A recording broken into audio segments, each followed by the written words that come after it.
noite a todos. Mais uma vez, aqui estamos reunidos para essa live, aonde vamos apresentar nosso querido doutor Luiz Felipe Rigonati. Luiz Felipe, para nós, médico psiquiatra, tem o seu consultório ali junto com o pai, na Melo Alves, trabalha lá no IPQ, Instituto de Psiquiatria do Hospital das Clínicas, no hospital da onde? Água Funda. Da Água Funda, E estamos aí. Mas para começar, eu me lembrei hoje à tarde, quase no finalzinho da tarde, algo que a dona Corina sempre me falava para me dar uma fortaleza muito intensa. A caravana passa e os cães ladram. E a caravana continua passando e os cães continuam ladrando, ladrando. A caravana vai pelo deserto afora, no calor escaldante do dia, 40, 50 graus, às vezes 60. À noite, um frio intenso cai para 20 graus negativos. E a caravana continua para chegar no seu fim, forte e fortalecida para levar tudo que teve de compras, de pedidos, etc., vai levar para as regiões, para os Emirados e todos os lugares. E os cães, todos sem raça, vira-latas, continuam latindo. Então vocês vejam, vamos ser sempre caravaneiros, vamos ser sempre aqueles camelos que enfrentam o deserto, seja no calor, no frio, com aquela bolsa interna cheia de água, que é a força de energia que nós temos, que certamente nós vamos fazer algo muito positivo, em vez de se preocupar com o que os outros fazem. Eu agora, hoje eu vou falar menos, porque eu falei muito no outro dia, e eu já vou passar a palavra agora para o Luiz Felipe e para as pessoas que já estão observando.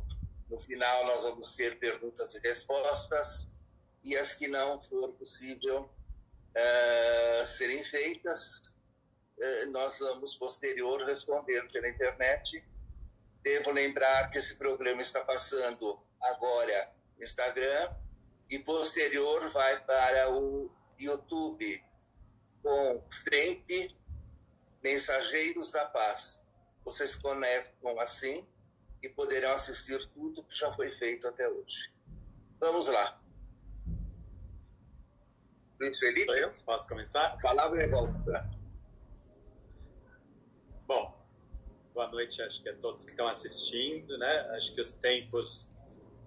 os novos tempos que a gente vive hoje da pandemia faz com que a gente se reinvente, consiga mesmo assim se reencontrar e manter esse sentimento de união e fraterno que a gente sempre teve desde o início da nossa casa, a casa que eu nasci, que sempre vivi lá todas essas experiências, esse sentimento, né? E eu vim falar de um tema que é a educação das crianças, né? Das crianças e adolescentes em geral. Também dentro da Casa Espírita, né?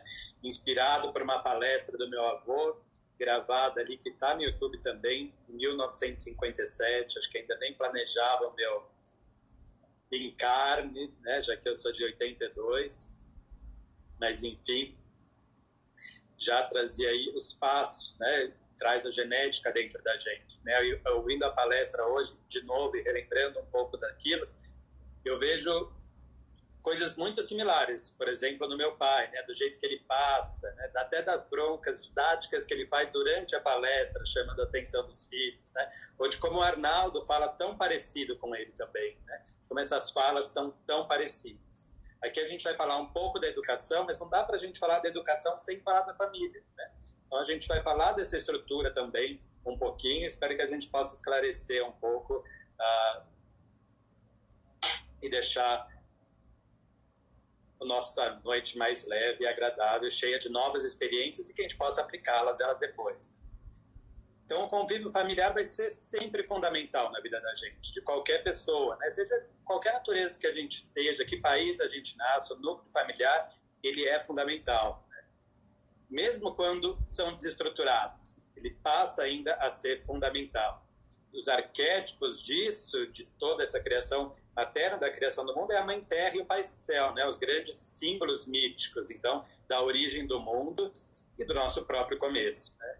Então, a gente vem de algum lugar, né? Não importa, e a gente vai se transformar, né? A gente traz nosso passado e vai se transformar a partir daí. E essa é a evolução, certo? E através das nossas reencarnações sucessivas. Então, a hora que a gente recebe um filho, a gente tem que estar preparado para receber esse filho, né? Para poder criar ele da melhor maneira possível, né? Então, a gente vai trazer uma carga genética, que nem a gente vê, e eu comentei para vocês aqui, de traços que parecidos com meu pai, né, físicos que meus avós têm, que eu tenho com eles também, e também da nossa parte espiritual, da nossa parte psíquica, da nossa evolução. E tudo isso junto vai fazer e vai nos tornar o homem que a gente, né, o homem no mundo que a gente deve ser. Acho que o maior desejo de qualquer pai é que a gente esteja bem, né, que a gente evolua a partir daí, né? Desejo de muito carinho e de sucesso a partir daí, criando a gente para o mundo, né? Então, a gente tem a nossa natureza biológica, mas a sociedade e a família também ajudam a gente a ser um ser que age segundo as leis, né? Segundo os ditames espirituais, as leis materiais e não materiais, espirituais também. Mas só a gente pode se transformar num homem livre, num homem cada vez mais evoluído. Então, a gente vai receber as bases da família, mas cabe a nós também darmos os nossos passos. A gente é composto, então, do nosso físico, do nosso anímico e do nosso espiritual, certo? A gente vai buscar essa evolução toda, né? O físico, que é o nosso corpo, é um instrumento para que a gente possa colocar em prática todas as evoluções, né, que a gente tem por aí. Então, a família, quando a gente nasce, a gente é um potencial muito grande, né, que está pronto para desenvolver todas as nossas capacidades da nossa vida. E a família, o núcleo familiar, é que vai dar esses primeiros passos e vai permitir para a gente exercer e aflorar todo esse potencial que a gente traz, né? E conseguir também sanar as arestas que precisam ser sanadas logo na primeira infância. Pensando nessa importância do pai, de como os pais têm que estar tão presentes nesse início do nosso desenvolvimento, né, e educação, eu recebi, enquanto eu preparava, minha mãe sabia, deve estar assistindo, ela já sabia que eu ia falar, e ela me mandou uma prece, buscando que eu me inspirasse, né, para fazer minha palestra. Mas eu achei ela tão pertinente que também vou citá-las para vocês aqui. Então, é Prece aos Filhos, do livro de Preces do Coração, de Lorival Lopes. Ela fala assim: ó Deus, olha para os meus filhos, fortifica-os para que cresçam felizes e tenham olhos que lembrem a tranquilidade de um lago, a firmeza de um rochedo e a luz da esperança. Dá-lhes uma saúde integral e uma inteligência completa e um sentimento vivo. Põe nos seus corações a reverência aos teus ensinamentos, o respeito aos outros, o amor ao trabalho, a dedicação ao estudo, a conduta e a obediência. Para tornar-me digno deles e não lhe transmitir nervosismo, desajuste, tristeza, medo ou maldade, envolva-me em tranquilidade, equilíbrio, alegria, coragem e bondade. E ensina-me a descobrir as virtudes que eles têm, a elogiá-los sem exageros e a corrigi-los com sabedoria. Em primeiro lugar, pois, modela minha alma grande e generosa para amá-los na semelhança do teu amor. Obrigado. Ou seja, né, a gente vai exercer o melhor para os nossos filhos, mas a gente também precisa estar preparado no âmbito familiar saudável para poder exercer aquelas potencialidades para ele se tornar um ser humano adequado, né? E a religião espírita é fundamental para isso, né? No começo, de 0 a mais ou menos 7 anos, a gente vai ter um indivíduo muito focado no físico, né, no corpo, descobrindo o mundo através do toque, vendo a gente por imitação, né, se entregando com total confiança ao mundo, né? O mundo não é mau, ele é bom, né? E a gente vai confiar e vai se entregar ali, vendo a maldade, vendo a bondade que está presente nele, confiando muito no mundo, né? É o momento da gente inspirar e abraçar esse filho, e ele aprende muito por imitação dos nossos atos. Então não adianta eu só falar para ele e fazer diferente, ele vai observar como a gente faz, né? No nosso dia a dia, os pequenos detalhes. Eu fico, por exemplo, impressionado com meus sobrinhos, como eles captam as coisas muito rápido, mesmo que eles estejam num outro cômodo da casa, eles percebem, às vezes, o que a gente está falando ou o que a gente está fazendo, e eles reproduzem depois, né, na semelhança nossa. Então, não basta só falar. A educação, ela sai da onde? Sai do seio familiar. Né? E depois a gente vai junto com a religião espírita e depois também na escola, onde ele vai não se educar, né? Se instruir, é que ele vai, então, ter todas as bases a partir daí. Eu posso ser uma pessoa muito instruída, mas não ter educação, né? Não ter o amor e o afeto pelo outro, que são fundamentais. E isso a gente inclui no seio familiar e também na religião. A religião vai ser fundamental para isso, né? Então, todos esses sentimentos, né, esses ideais humanos de convivência moral e social, né, o conceito de liberdade, de responsabilidade, né, liberdade com responsabilidade. Né? Basta eu falar, eu quero só isso. Né? Eu tenho meus direitos e meus deveres. Né? O conceito de fraternidade, de respeito mútuo, de consciência de igualdade, de direitos e também de deveres, ela parte daí da admiração e da veneração que vem nos pais e está dentro da religiosidade. Certo? Então, a gente vai falar, o Espiritismo fala justamente sobre isso, né? A educação e o respeito ao outro, né? Onde, quando a gente é educado, não só instruído, mas principalmente educado, a gente não vai fazer para os outros o que a gente não quer que faça para a gente mesmo, né? A gente vai ter empatia e esse sentimento de bondade que vai aflorar na gente a partir daí. Na nossa própria casa, a gente tem os diversos livros do seu Eliseu, que é meu avô, né, as 52 lições de Catecismo Espírita, que eu acho que agora foi compilado e junto está com outro livro, mudou de nome, né? Mas eles estão ali, né, onde vão ensinar a moral cristã, como entender a doutrina espírita dentro ali da didática própria de cada etapa da vida, né, passando todos esses conceitos para isso. Para isso, o professor também que ensina da moral cristã tem que ter a didática, né? Tem que ter, saber passar essas normas, essas diretrizes da educação para as crianças. Né? Então, os ensinamentos, eles estão lá, já há 2000 anos, né? Estão dentro da onde? Do Evangelho. Né? Que a gente faz tanto no centro, mas também dentro do nosso Evangelho do Lar, discutindo assuntos, né? Tirando dúvidas, fazendo a nossa proteção individual e também coletiva dentro do âmbito familiar. Acho que a primeira coisa delas que Jesus fala é deixar vir a mim os pequeninos, né? Ou seja, os humildes, né? Os sem maldade no coração. E é bem isso que a criança é quando ela nasce, né? Ela se extirpa de todas essas vicissitudes que vêm anteriormente para que seja moldada novamente e possa crescer de novo numa nova etapa, numa nova evolução. Né? E acho que esse é o primeiro ensinamento básico. E como a gente tem que se lembrar dele ao longo da vida. Né? Como a gente tem que praticar essa humildade, tirar muitas vezes, conforme a gente vai evoluindo e vai se tornando cada vez, às vezes, mais racional, de tirar essas arestas que fazem com que a gente julgue mais, né? Que a gente olhe mais para o outro. Olhar e conviver com crianças ensina também muita gente, né? De como a gente tem que praticar essa bondade sem a malícia que tantas vezes está dentro da gente. Ou seja, amai-vos uns aos outros, né? Que a gente possa amar um ao outro. Né? A lei do amor, que ela é primordial.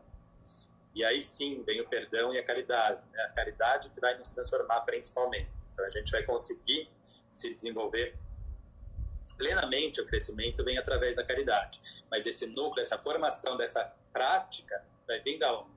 Vai vir do seio familiar, de onde a gente reside, da educação que a gente vai dar para nossos filhos, que parte principalmente através do exemplo, né? E que parte dos pais. A educação básica e moral e religiosa, ela vem dos pais, que tem que levar, então, a criança sempre, né? Não basta eu só levar, se em casa eu faço tudo ao contrário do que a gente prega quando a gente está naquelas horas, né? Nas terças, nas sextas e na moral cristã, aos domingos, né? E da juventude também. Ali eles vão aprender, mas o exemplo eles também vão pegar de casa. E esse exemplo é fundamental. Essa influência paterna vai fazer com que, junto com os ensinamentos que eles pegam tanto na escola quanto na moral cristã, que eles se desenvolvam a partir daí. Claro que a criança, inicialmente, é uma esponja. O cérebro da criança ele é uma esponja, né? A gente tem 1000 ramificações nervosas e é por isso que a gente estimula demais as crianças inicialmente, né? Depois, algumas conexões vão se perdendo, assim, ou se enfraquecendo.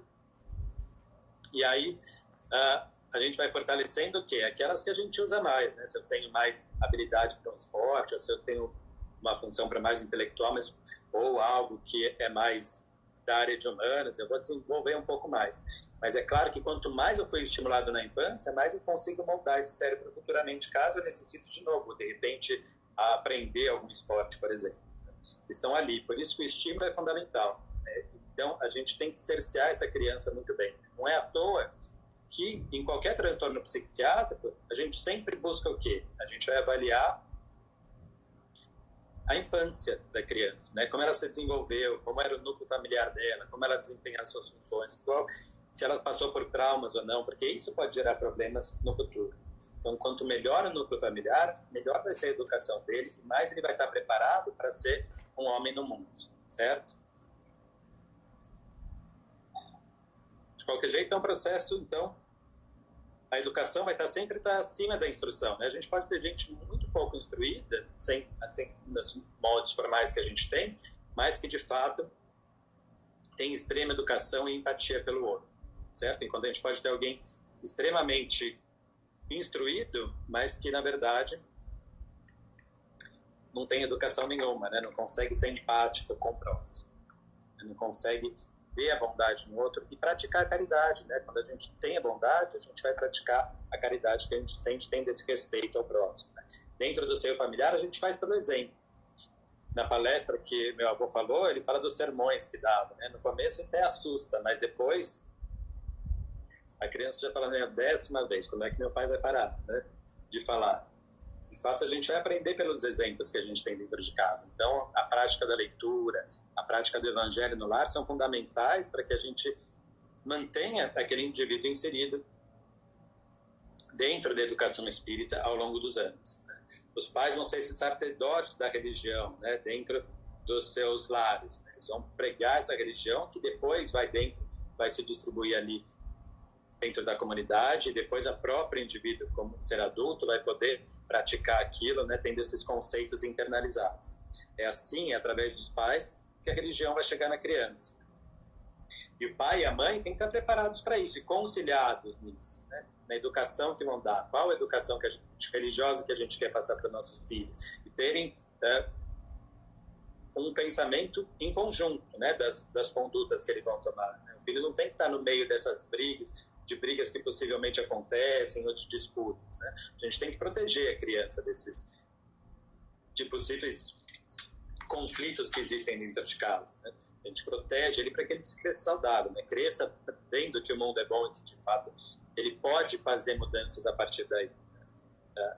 E a gente faz isso mantendo uma vida simples, né? Através da vida simples, da prática do bem e da caridade. O que a gente precisa é fazer o nosso evangelho, né? Frequentar o centro e praticar o bem, né? Fazer nosso trabalho, fazer nossas coisas, né? Sem excessos, ninguém precisa de excessos, né? Essa visão que a gente vai pregar para os nossos filhos a partir daí, né? O lar vai ser esse templo das virtudes, né? Da família, onde a gente vai poder se aperfeiçoar e também aperfeiçoar nossos filhos a partir daí. E como a gente faz isso? Não só pelo culto no lar, mas também através da prece, né? Da paciência e da prática da fé, né? De que as coisas vão melhorar hoje, como a gente precisa exercer a nossa fé hoje em dia, né? De como ela é importante para saber, como a Dona Corinda falou, né? De que as coisas vão passar, as coisas passam, a gente evolui a partir daí. Quem não quer, fica à margem, né? Fica latindo do lado. Mas quem está proposto a evoluir, tem essa fé dentro de si e vai através do quê? Da prática da caridade e da fé que ele move, né? Da bondade que ele carrega. E esses conceitos têm que estar muito ligados dentro do início, né? Nessa fase inicial, até ele se constituir como um ser adulto, porque é assim que ele vai conseguir se estabelecer no mundo, né? Ou seja, a gente vai passar para ele, através do nosso próprio exemplo e da prática que a gente faz, como ele pode se desenvolver ao longo da vida, se tornando um adulto saudável, mas também dentro da sua individualidade, né? E a religião é um pilar básico para isso. Cada vez mais a gente estuda e vê o quanto a religião é importante e a fé é importante dentro da saúde mental que a gente tem e que a gente precisa preservar. Numa outra fase, então, inicialmente, a gente vai ter a criança imitando a gente, né? Depois a gente vai ter uma fase de sentir, de ele começa a pensar e ver o mundo, mas ainda sente com bastante coração. Até depois. Então, tudo é muito bem do coração, né? Do afeto que ele tem, né? Que ele pegou e trouxe dos exemplos do quê? Das imitações paternas, né? E do núcleo familiar. E depois, mais para frente, mais com 14, 20 anos, aí sim começa a se pensar lógico, né, analítico, mais sintético, ele vai buscar mais a identidade dele, que ele passa até um pouco a questionar quando a gente tem um pouco a adolescência, né? Questionar às vezes, né, confrontar os pais, mas tentando entender o mundo, buscar uma maneira mais idealizada de viver a partir daí, né? Depois se entendendo como um indivíduo completo, né? Conseguindo conciliar o físico e também o espiritual, e aí conseguir, né, de uma forma mais sólida, seguir sua vida, né? Ou seja, a gente criou justamente para que ele possa isso, né? A gente cria nossos filhos para que eles sigam suas vidas, tenham seus trabalhos, né? A gente não cria... Se um pai quer prender o filho, logicamente a gente vai ter conflitos a partir daí, e muitas vezes transtorno, né? Ou se o pai não quer, não prende, mas o pai só idealiza, o filho só pode fazer aquilo que ele quer. Você vai ser o que eu quero que você seja. Vão ter conflitos a partir daí, né? O pai projetando algo em cima do filho. A gente tem que passar todos os valores dele, mas tem que saber que quem vai caminhar é ele, e as decisões também vão ser deles, né? A gente educa, né? Mas o indivíduo que consegue chegar a partir daí, que vai se transformar a partir das educações, da educação que a gente passou. Mas a educação é fundamental, e os exemplos são fundamentais também. A gente vai ter diversas situações que eu com certeza acho que vocês vão perguntar, do que será que isso é correto, será que isso não é correto? Muitas situações são prejudiciais, a gente tem que falar, mas que exemplo a gente pode estar passando também para que ele não incorra nesse erro, né? E como a gente pode esclarecer com firmeza, mas sem ser violento, né? Acho que isso também é fundamental, e tudo isso a gente vai fazer através dos laços. A religião traz muito disso, a gente saber perseverar, saber ter bondade e passar esses ensinamentos com bondade. Então, acho que era mais ou menos isso que eu queria falar, né? Ou seja, já deu meu tempo? Não, falta 2 minutos. Ou seja, da importância de quando a gente estrutura uma família, saber se preparar para receber essa criança que vai nascer dentro do nosso seio familiar, né? De que vem de muitas experiências e que muitas vezes pode até ter conflitos com a gente de outras encarnações passadas, né? Mas aqui a gente vem para também sanar essas arestas. Então a gente tem que estar muito preparado para receber esse ser, né?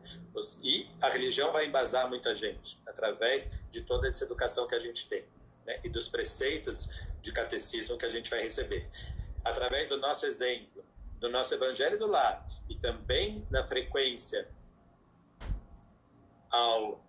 à casa espírita, né, que protege a gente, que é um lugar de grande proteção, a gente vai poder fornecer as bases para que ele se torne um indivíduo adulto saudável e próprio a seguir com os próximos passos. Se a partir daí ele não quer tomar as decisões que a gente gostaria que ele tomasse, aí quem vai também responder por isso também vai ser ele, né? Mas a nossa parte a gente tem que fazer para que ele cresça a partir daí, né? E esclarecer sempre, né? Lembrar que cada etapa vão ter conflitos diferentes, né? Quando é criança, quando é adolescente, quando está entrando na vida adulta. A gente vai ter conflitos diferentes que a gente vai precisar esclarecer, sanar e conversar, né? E acho que esse é o ponto fundamental, sempre tendo como um dos pilares a nossa religião, né? Que traz a lei do amor, a lei da humildade e a bondade, principalmente a caridade que nos transforma. Acho que era mais ou menos isso.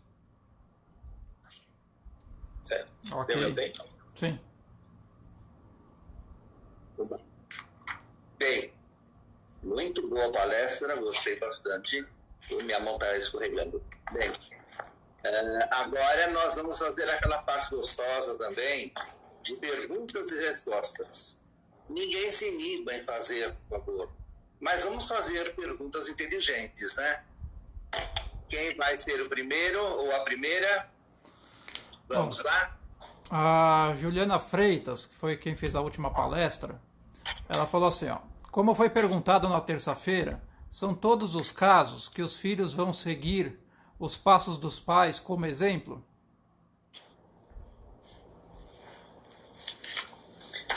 Nem todos os casos os filhos vão seguir os passos dos pais, né? Mas dando os exemplos corretos, acho que cabe a gente dar o nosso exemplo, né? E mostrar o caminho certo a seguir. Ter retidão naquilo que a gente fala e sempre ser assertivo. É a constância, né? Que a gente faz. Não adianta falar uma vez e não fazer depois, né? Acho que se a gente tem isso, acho que a grande maioria dos nossos filhos talvez siga esse caminho, né? Ou siga pelo menos esses ideais, você não segue exatamente aquilo que a gente pregou, né? Mas segue os ideais, né? Os ideais estão ali constituídos, né? Ou seja, a prática da bondade, a caridade, isso a gente vai conseguir imprimir, nem que ele não, por exemplo, não frequente o centro na intensidade que, por exemplo, um pai gostaria ou não, né? Que seria ideal. Mas quanto mais a gente segue direitinho as diretrizes, né? Ou seja, os preceitos de Deus, acho que mais fácil de que eles sigam realmente esses passos. E até aproveitando que a gente teve na última palestra, a gente estava conversando sobre isso, né? Que você falou do 0 aos 7 anos, mais ou menos, a criança olha tudo ali como exemplo para ela, né? Ela absorve isso. Então, assim, até para complementar, então, a questão por exemplo, que a gente até estava conversando com a Juliana na terça-feira, sobre a questão de pais que bebem ou que usam drogas, enfim. O filho olhando tudo isso, então seria uma pequena minoria que escaparia dessa questão do exemplo dos pais. Ou seria a grande maioria, por exemplo, eu vejo meu pai que usa droga. Pode ser que eu não vá para o lado da droga, mas a chance de eu ir seria muito maior. É muito maior. É muito maior. Né? Quanto mais, quando a gente tem esse exemplo, o que é mais comum é que às vezes vá para esse lado, não é necessariamente que vá, mas a chance é maior de ir, né? Obviamente. E quando vai muito cedo. Né? Começa a usar. Se eu tenho exemplos em casa que usam, por exemplo, que bebem demais ou que usam droga, a criança começa a usar muito cedo quando usa. Né? E isso é muito preocupante, porque você tem uma série de consequências a partir daí, né? Desde transtornos psiquiátricos até prejuízos escolares, até sociais, a partir daí de não conseguir se estabelecer, né, como um ser adulto. Né? E a partir daí você vai ter muitas complicações. Né? Mas é muito mais fácil. Se eu tenho algum prejuízo, se meus pais dão um exemplo errado, é muito mais fácil conseguir, de fato. Muito mais fácil. A Aline, ela pergunta, acontece de os pais darem bons exemplos e até educação religiosa aos filhos, e eles se perderem em coisas erradas. Por que isso acontece e os pais, nestes casos, devem se culpar? Acho que a gente tem algumas fases do nosso próprio desenvolvimento. Né? Quando eu falei ali da puberdade, até os 21 anos, muitas vezes é uma fase de confrontação, né? De experimentação do mundo, e muitas vezes até por influência ali de outras questões que não familiares, acaba tendo um desvio momentâneo, às vezes mais duradouro, de uma certa situação. Né? Os pais fizeram a parte, né? Deram todo, supondo que os pais sejam corretos, deram todo o exemplo. Né? Acho que cabe trazer de novo, né? Esclarecer as falas e o afeto materno, a gente sabe dentro da casa materna, ele é primordial, ele que liga o indivíduo, né? Quando a gente faz, por exemplo, sessões, obsessões, quando a gente precisa trazer o indivíduo, o que é? É a mãe, né? É aquele amor maternal que traz ela. Então, resgatar esse vínculo de novo, se por acaso ele começou a se desviar, acho que é fundamental para tentar trazer aquele indivíduo de novo para um caminho de mais retidão, certo? Com conversas, né? Com palestras, sendo um ambiente adequado, familiar, mostrando as consequências, né? Tanto didáticas, né? Tanto materiais, né? Do mundo físico, mas também espirituais, das consequências dos atos dele. Acho que isso pode trazer bastante elucidação. Né? Quanto à culpa, é muito complicado, né? O pai sempre vai sentir culpa, talvez, se algo aconteceu, né? É difícil a gente não sentir esse resquício um pouquinho de onde eu falhei. Mas se a gente usou tudo com retidão, cabe a gente orar, né? E pedir fé pelo melhor do que pode ser feito. Saber e ter, pelo menos, a paz no coração de que fez o melhor, né? Fez dentro de todas as possibilidades e conseguiu ofertar aquele ser que nasceu na sua família todas as possibilidades possíveis de crescimento material e espiritual, né? Dando a educação, que sai no seio familiar, como a gente falou, né? A educação está lá. Então, eu passei todos os preceitos. Se ele não quer usufruir...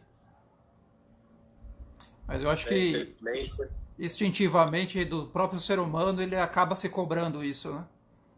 Ah, com certeza. É uma cobrança natural, né? Natural. Vamos lá. E que pode até carregar, né? Um certo pesar, né? Mas é importante que a gente também não deixe esse sentimento nos adoecer, né? Porque daí a gente não consegue ajudar nem a gente, nem ao nosso filho, que às vezes está precisando.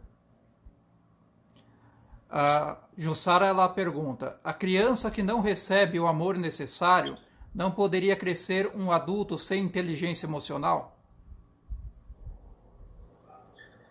O afeto ele é primordial na infância, como a gente disse, né? Muitas vezes, sim, né? Às vezes, o indivíduo tem todos os pontos materiais, né? Está ali cercado de coisas, mas não tem o carinho, não tem o afeto necessário que ele tanto precisa para se desenvolver com uma saúde mental adequada no futuro. E aí a gente vai ter diversas consequências, né? Desde transtornos de personalidade, ou quadros depressivos, quadros ansiosos, que aparecem muito cedo, né? Normalmente, ali com 14, 18 anos, talvez essas coisas já comecem a aparecer quando a gente não tem uma estrutura emocional adequada, que é passada dos pais para a gente. Certo. O Tiago Marim, eu acho que entrou o corretor ortográfico aqui, mas eu acredito que seja assim a pergunta. Como lidar quando desde pequenos os filhos apresentam temperamento forte ou violento? Acho que cada filho vai ter um mundo próprio, né? Uma vivência própria. Por mais que a gente esteja ali educando os dois da mesma maneira, a gente vai perceber. Para quem tem mais de um filho, né? Eu tenho 2 sobrinhos, eles 2 são totalmente diferentes, né? Apesar de terem ali os mesmos, mesma educação, né? Estarem inseridos dentro do mesmo lar. Acho que o que é importante quando a gente percebe é mostrar através do exemplo, né? Corrigir, né? Sem usar de violência, mas corrigir de fato e mostrar porque aquilo é errado. Consequentemente, consecutivamente, conforme se ele vai reincidindo naquela conduta, mostrar que aquilo não se faz, né? Que aquilo é errado, que aquilo não se prega. E trazer ali para o lado religioso, porque a religião vai trazer esses sentimentos que vão fazer com que ele tenha autocrítica, né? E tenha a conscientização de si, da onde vai sua liberdade, aonde começam seus deveres e aonde está a liberdade do outro. Acho que isso, as lições de catecismo trazem muito. A Cristiane pergunta: como lidar com a frustração de um filho que não demonstra ter aprendido os ensinamentos familiares?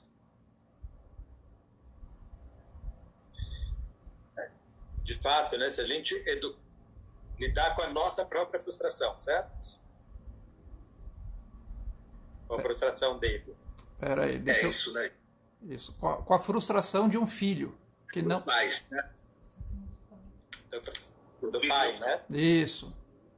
Repete a pergunta. Como lidar com a frustração de um filho que não demonstra ter aprendido os ensinamentos familiares? Cara, acho que a gente só perde ali quando a gente nunca perde, né, uma possibilidade de mudar. Nem que isso venha mais para frente. Acho que cabe a gente insistir, né, em melhorar sempre o outro, né? Por mais que às vezes a gente veja que ele não está seguindo o caminho adequado, né? A gente tem que se munir do quê? De esperança, de fé e de bondade para que a gente consiga transformar aquilo lá, nem que aquele indivíduo, nem que seja mais para frente, né? Que isso não venha com 14, nem 15, que às vezes ele passe um período maior, mas às vezes isso vem mais para frente na idade adulta e vem através do nosso exemplo. E se a gente sabe que a gente está fazendo o correto, que a gente faz a nossa parte, uma hora ele vai ver, eu tenho certeza, nem que seja mais para frente na vida adulta mesmo, mas ele percebe e consegue se modificar a partir daí. Então, se a gente se munir de fé, a gente vai conseguir aos poucos transformar não, os que estão à nossa volta, né? Através do nosso exemplo e da prática também, da caridade que a gente pratica. A Juliana pergunta: como ficam os filhos quando são influenciados por parentes que não aceitam como os pais vivem? O melhor é procurar ajuda profissional? Muitas vezes a gente vai precisar de um auxílio de um profissional. Quando começa a ter sofrimento, né? Sofrimento em geral, né? Os transtornos vão aparecendo. E quando a gente percebe uma alteração de conduta que se mantém por muito tempo, uma alteração de humor que se mantém por muito tempo, né? Um conflito que a gente não consegue resolver, acho que a gente tem uma série de profissionais excelentes que podem nos ajudar. E não precisa ser necessariamente médico, a gente tem psicólogos, a gente tem terapeutas educacionais, terapeutas ocupacionais, que ajudam muito no desenvolvimento e resolução de conflitos que às vezes a gente inserido e está no meio do turbilhão, ali a gente às vezes não consegue ver. Então a gente precisa desses auxílios externos para que a gente possa modificar a nossa visão e também que a criança modifique a visão dela. Acho que conseguir ter acesso a esses profissionais é fundamental em casos que tenham necessidade. Tá. A Priscila, ela pergunta: nós como os pais devemos sempre estar atentos, mas como não se perder neste meio em que tudo pode e os limites são condenados?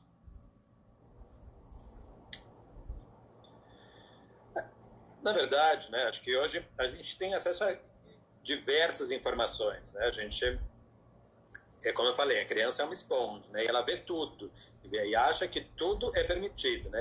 E tudo de fato pode, mas acho que trazer os ensinamentos religiosos vão mostrar para ela o quanto eu posso e o quanto eu não posso. Eu posso sair de casa e encontrar um monte, posso estar cercado de droga do meu lado, né? Mas como eu vou me determinar do lado disso, né? Como eu vou sair? Eu vou sair e posso encontrar, de repente, alguém usando alguma coisa, mas como eu vou me colocar dentro dessa situação? Eu vou embora daquele lugar, eu vou me juntar àquele grupo ou não? O que eu vou fazer? Né? E o ensinamento religioso traz muito disso, né? Eu mostrar que não é porque todo mundo faz que eu tenho que fazer, não é porque todo mundo pensa de um jeito que necessariamente eu tenho que pensar, né? E o seio familiar vai trazer bastante disso, né? Dessa junção. Tudo pode, porque necessariamente tudo pode. Né? A gente diz que tudo pode, mas ninguém pratica necessariamente tudo. Né? Não é porque a gente vê o outro fazendo que a gente necessariamente precisa fazer. Acho que existem limites para tudo. Né? E a gente tem que saber esses limites, tem que saber aonde a gente vai andar. E se por acaso entra em algum lugar que seja inadequado, saber como a gente vai cortar e se a gente precisa também se retirar. Então, acho que a imagem popular é de que tudo pode, mas não, nem tudo pode. A gente tem regras muito claras disso, né, que são muito definidas quando a gente passa pelo catecismo espírita, né, do que é correto e de que não é correto, né, desse senso de tanto ético, mas também de bondade, de discernimento de que o que não é bom para mim, provavelmente não é bom para o outro, eu não vou fazer, e aquilo que não me convém também eu devo deixar de lado. Até a questão de que a gente olha, quem sabe o que é melhor para os filhos normalmente são os pais, né? Não são as pessoas na rua. E a hora que acontecem as coisas, quem vai socorrer é a família sempre, né? Sempre quem sobra é o pai e a mãe, né, do lado. É o que eu falo, eu faço uma enfermaria de dependência química mesmo, né? E eles vêm ali da Cracolândia, internados em geral, com algum outro transtorno próprio dele.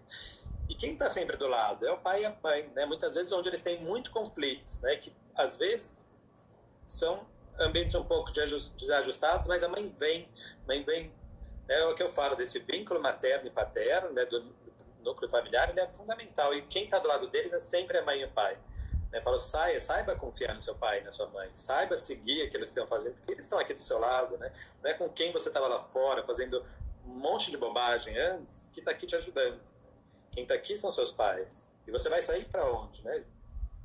Da sua casa, no seio da sua família. Então você vai ter que saiba ouvi-los, né? A gente tem que saber muito ouvir. Tem uma fase que a gente não quer ouvir nada. Né? A gente não quer saber do que os outros falam. Eu sei de tudo e eu faço do meu jeito. E nem sempre é assim, né? Quanto mais escuta, mais a gente vai poder dar os passos certos a partir de então. E os pais são nossa grande proteção ao longo da vida. sempre. Acho que eles vão estar sempre do nosso lado. O Francisco ele pergunta: tem pais que se queixam que os filhos são problemáticos e dão muito problema. Será que o ambiente familiar não está influenciando isso? Provavelmente, né? Com certeza, né? Pode estar influenciando, sim, né? É importante a gente saber que tipo de problema é, né? Por que ele está causando? Será que não é toda a minha reatividade também que às vezes causa isso? Como é a paz dentro de casa, né? Como eu chego em casa, como é que eu consigo falar? Tem gente que nem troca palavras dentro de casa, né? Tá sempre corrido, eu sempre trabalho, mas quanto tempo eu consigo destinar para minha família, para trocar palavras com meu filho, de saber o que está acontecendo com ele, né? Quais são as impressões dele daquele dia, o que ele aprendeu, né? Quais foram as angústias dele, para ele poder confiar na gente, né? Não falar, não, você tem seu livro e você tem sua professora, se vira, né? Você tem que estudar, tirar 10, só me traga seu 10, né? E não é só isso que importa, né? Então, muitas vezes, esses desajustes podem trazer com uma criança complicada. Saber ouvir, saber escutar, também não é só para o filho, é para os pais também, né? A gente poder olhar nosso filho, saber que tem alguma coisa que não está indo bem e como a gente pode ajudar. Perfeito. Vamos pegar mais duas perguntas aqui que a gente está no finzinho já do tempo. A Selma, ela pergunta: onde entra o livre-arbítrio, mesmo com todos os ensinamentos morais? A gente vai ter sempre livre-arbítrio, né? Mesmo a gente sabendo de tudo, se eu quiser incorrer em alguma gravidade, eu vou. Só que eu vou ser ainda 2 vezes mais prejudicado, porque eu tenho conhecimento para tal, né? Se eu tenho conhecimento, eu vou ser 2 vezes cobrado por aquilo, né? Porque eu sabia que aquilo eu incorria em alguma gravidade, né? Mas o livre-arbítrio está presente em todas as minhas ações, né? Muitas vezes a gente cede, a gente traz impulsos que ainda a gente traz da nossa evolução, né? Que muitas vezes fazem com que a gente tenha o impulso de agir numa certa direção que a gente sabe que não é certo. E mesmo assim, às vezes a gente faz, né? A gente incorre duplamente no erro, né? Mas aos poucos, a gente vai tolhendo isso, né? Vai percebendo, eu errei mesmo aqui, né? Se a gente se analisa e faz uma autocrítica das nossas ações, a gente vai percebendo, eu errei, preciso modificar e preciso mudar meu ato a partir daí. Preciso não fazer de novo, não prejudicar de novo, né? Nem a mim, nem a outra, que de repente uma ação que eu cometi contra alguém, né? Mas quando a gente tem o conhecimento e insiste no erro e não se modifica, com certeza a gente vai ser cobrado muito mais por essa ação, né? A última pergunta é do Ricardo. Ele fala assim: como é difícil educar um filho com os pais separados? O melhor a se fazer nessa situação é os pais estar na mesma sintonia? Ele fala que ele tira por ele que ele vê a filha a cada 15 dias. Olha, é muito importante os pais estarem na mesma sintonia, falarem uma mesma língua, não deixarem aquela criança como parte de repente, uma briga, uma disputa de um divórcio, né? Isso é completamente danoso, né? Muitas vezes eu faço avaliação de crianças, ou de pais, ou de mães, e os processos relacionados a divórcio são os processos mais longos, né? Então eles começam se separando e brigando por uma guarda, por exemplo, isso dura 10 anos, até aí o estrago que a gente fez naquele indivíduo é enorme, né? Eles têm que saber, por mais conflito que existam, né, que precisa manter um pensamento em comum em prol daquela criança que se gerou, né? Então a gente tem que poupar desses conflitos e passar para quê? Amor, né? Tendo a mesma conduta. Não adianta ele vir na casa do pai e o pai fala uma coisa, depois ele vai para a casa da mãe e a mãe fala outra coisa completamente diferente. Aí fica esse jogo, né, entre pai e mãe a partir daí. Então, os ensinamentos e educação que ele vai ter, os ensinamentos morais religiosos, precisa chegar num acordo, né? E mostrar que, né, por mais conflitos que estejam, o pai vai ser sempre pai, a mãe vai ser sempre mãe, a gente tem que mostrar o carinho que vem desses laços, né? Tanto fortalecer o laço materno, fortalecer o laço paterno também. Não é só porque eu sou mãe que eu quero o laço só para mim e vou romper o laço paterno ou vice-versa, né? É preciso que a mãe também fortaleça o lado paterno, por mais que eles estejam separados, porque isso vai fazer com que o indivíduo cresça de uma maneira saudável. De fato, é muito difícil, porque acaba tendo muito conflito, né? Quando a gente acaba se separando, mexe, né, com diversas emoções muito intensas que fazem com que, às vezes, a gente age de uma maneira mais impulsiva, ou querendo, né, ou de uma maneira mais disruptiva com o pensamento do outro, né? Mas é muito importante que a gente consiga manter o mesmo pensamento do crescimento daquele indivíduo. E acho que a religião traz muito isso, né? Se os dois pensam do mesmo modo, o seio religioso vai trazer, mesmo que eles estejam separados, essa noção de que precisa caminharem juntos, né? Caminharem juntos em prol do crescimento daquele indivíduo. Cabe mais uma última pergunta? Olha, eu preciso fazer uma pergunta que a nossa querida irmã Ivone Pereira pede que fale, não é bem uma pergunta. Fale sobre o uso do narguilé entre os jovens, o quanto é prejudicial ou não, porque isso se tornou uma inflamação nos dias de hoje, não é? Bom, como médico, não posso nunca recomendar que fume, né? Já fala, meu Deus do céu, a primeira coisa que a gente tem que fazer, as consequências são funestas, né? Direitos pulmonares, câncer, outras situações como tal, né? Mas também a gente Prestem bem atenção, jovens. A gente também tem que pensar na parte espiritual, né? De quem está em volta, né? A gente fala do narguilé, mas a gente pode estar falando de droga, a gente pode estar falando de outras coisas também, onde a gente tem aqueles espíritos jogadores que ficam em volta da gente e com uma vibração muito negativa também, né? Acho que isso vem do fumo, do álcool, do uso de drogas ilícitas em geral, né? Então, prejudicial fisicamente, mas prejudicial espiritualmente também, né? Acho que é um duplo prejuízo, né, que a gente incorre. Acho que quanto mais a gente se afasta disso, melhor é. Tem mais alguma pergunta? Tem só mais uma. Qual a responsabilidade dos pais que tiveram problemas na infância e hoje eles colocam seus filhos em conflitos em que vivem hoje com uma nova família?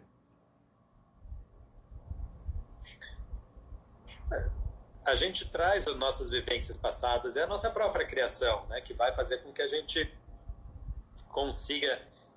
a gente não vai conseguir separar isso na hora da criação dos nossos filhos, né? Está dentro da gente. Se isso é muito grave, acho que cabe a gente buscar um auxílio, né? Buscar uma ajuda para saber criar aquele indivíduo de uma maneira mais saudável. Se não, cabe a nossa própria autocrítica que a gente viu, né? Se a gente teve tantos traumas no passado, por que eu vou trazer e colocar tudo isso de novo em cima do meu filho a partir daí? Né? A nossa reavaliação diária, que acho que a gente tem que fazer sempre, né? Faz com que a gente se torne melhor. E faz com que a gente não incorra de novo nos mesmos erros. Então, acho que a prática, né, da nossa autocrítica vai conseguir fazer com que a gente consiga dar uma educação melhor para essas crianças a partir daí. Mesmo que a gente tenha sofrido muito anteriormente, né? É isso aí, as perguntas eram essas. Tudo bem, então? Temos 5 minutos, né? Agora nós temos cronometrado com bandeirinhas por um longo tempo, mas foi muito boa a palestra de hoje. Começou na terça-feira falando sobre os jovens, hoje alicerçamos mais ainda. Vocês observem muito, muitas vezes o irmão Braulio é de uma opinião e os pais chegam no centro culpando os filhos de todas as formas. Aí ele começa a analisar e ele fala, mas o culpado é você, pai. Você está gerando tudo isso. Me mostra. Aí procura um tratamento com um especialista próprio para dar assistência a esse filho que já perdeu. Isso é muito importante também, né, analisar. Mas os pais não querem aceitar isso, né? Como é mais fácil culpar o obsessor, é mais fácil culpar os filhos.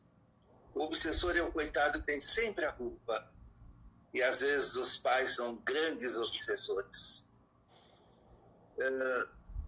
Nós estamos chegando ao término agora.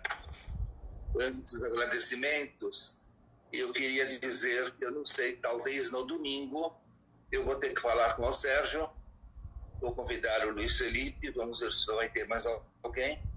Nós vamos fazer como se fosse uma mesa redonda, olha que chique, e nós vamos fazer uma reunião de perguntas e respostas. Não vai ter uma reunião de tema, é uma reunião mais abrangente, porque não vai ter a palestra, e vocês terão possibilidades de perguntar sobre mediunidade, sobre o espiritismo. Olha, não é uma reunião para tirar orientações espirituais, nem para perguntar se eu tenho obsessor X ou Z. Não é isso que eu estou dizendo. São assuntos da doutrina. Deu uma travada. Para tirar proveitos e fazer grandes aproveitamentos. Pode continuar, Osmir. Deu uma travada, mas já voltou. Eu não sei até onde eu parei. Bem, nós vamos ver isso com eles. Isso. Não é para tirar orientações, não é para fazer perguntas de cunho próprio, e sim é de cunho da doutrina. Ficou bem claro, não é? Eu vou agradecer o Yuri, que está aí batalhando mais uma vez, o Luiz Felipe, que foi brilhante. Vocês sabem que daquilo tudo que eu falei, ele tem um dote muito grande. Ele é um exímio cozinheiro. Ele faz uma leitoa maravilhosa e acompanhado de uma travessa imensa de maionese que a mãe, a Solange, faz, que é um espetáculo. Até hoje eu estou com vontade. Não estou me oferecendo, não, viu? Mas seu agradecimento, então, Yuri, depois o agradecimento do Luiz. Mais uma vez aí agradecer a todos que tá entrando para assistir as palestras aí. E domingo vamos estar aí novamente com outro formato aí de perguntas aí. E espero que até lá as pessoas vão fazendo suas pesquisas e vão achando as perguntas para ir tirando as dúvidas aí com o pessoal. E Luiz, por favor, faz logo. Eu não aguento mais escutar dessa leitoa, filho. Todo dia quase ele fala dessa leitoa, pelo amor de Deus. Que isso? Abusado. Fala, Luiz. Eu aprendi uma torta de chocolate que acompanha bem também. Depois eu vou te mandar a foto, que ela fica muito boa. Vai mandar foto, ele manda foto de quiche. É que agora não dá para enviar. Né? Mas eu queria agradecer também. Eu acho que é uma ótima oportunidade para a gente aprender e estar junto, né? Poder continuar no nosso crescimento espiritual e estar emanado das vibrações positivas, né, de fé e de esperança, que são fundamentais nesse período e que fazem com que a gente consiga passar por essas situações de uma forma mais leve e unidas, acima de tudo, né? Você vê o carinho que a gente emana e que a gente sente ali de vocês também, né? Sentia dentro da casa, a gente continua sentindo aqui. Muito bem. Luiz, quem poderia fazer a prece hoje? Minha mãe poderia fazer a prece? Ela faz super bem. Olha, ele recebeu uma intuição. Eu acho que ela pode fazer mesmo, entendeu? Então, quantos minutos, Yuri? Temos 4 minutos. Quantos minutos? 4 minutos. Então, Solange, você pode fazer a prece de novo, mais uma vez? Só um minutinho, Osmir. Põe ela no teu lugar aí.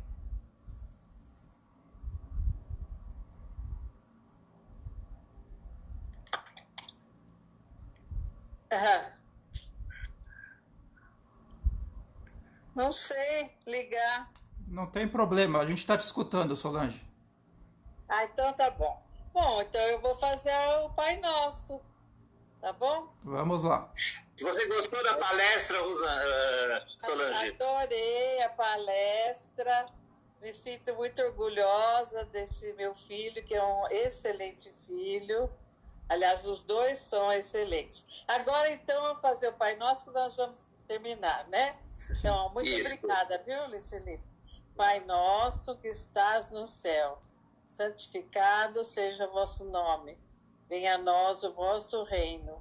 Seja feita a vossa vontade, assim na terra como nos céus. O pão nosso de cada dia nos dai hoje, e perdoai as nossas ofensas, assim como nós perdoamos a quem nos tem ofendido.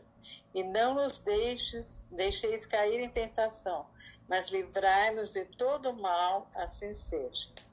Obrigada, boa noite. Boa noite. Boa noite a todos. E também que o nosso Brasil possa estar sendo sempre abençoado por Jesus, pelo anjo Ismael, e que o nosso presidente receba todo o amparo necessário. Graças a Deus, boa noite a todos. Boa noite a todos. Boa noite, obrigada.